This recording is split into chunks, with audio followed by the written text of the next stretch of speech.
قال لك ايه ملاحظات افتر؟ قال لي افتر ليها شويه ملاحظات كتيره، خد لي بالك منها. اللي قول يا سيدي. قال لي واحد، اول ملحوظه في افتر، قال لي افتر بدون فاعل يجي وراه الفعل زائد اي ان جي. اقول لك ازعل منك واتضايق،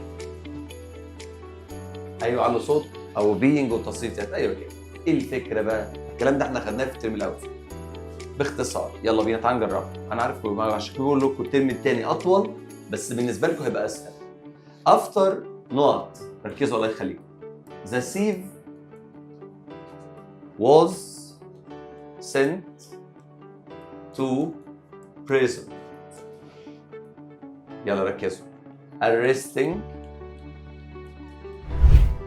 وهاد arrested. اللي حافظ مش فاهم هيبدا الاول باول اختيار ويقول لك انا هختار هاد arrested. اقول له ليه؟ يقول لي عشان بعد افتر ماضي تام. اقول له انت غبي، مفيش فاعل، فدي غلط. يقول لي خلاص ما دام مفيش فعل اختار اي ان جي. اقول له انت غبي، لان احنا اتعلمنا في الترم الاول حاجه مهمه، ان كل الروابط يا عيال ما عدا رابط واحد هناخده بعد شويه، كل روابط الانجليش كلها، والمفاجاه هديها لكم النهارده ان انتل تنفع مع نفس الكلام.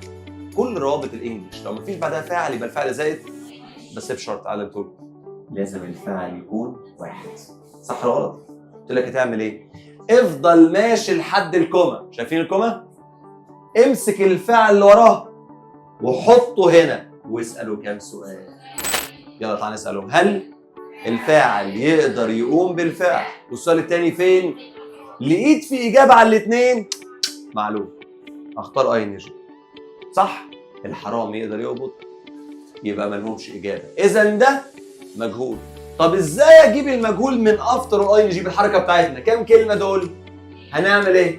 هنقسم، هننزل وهكتب دي يبقى بينج، والتصريف يبقى انا بختار دي في حاله المعلوم، لكن بختار دي في حاله الايه؟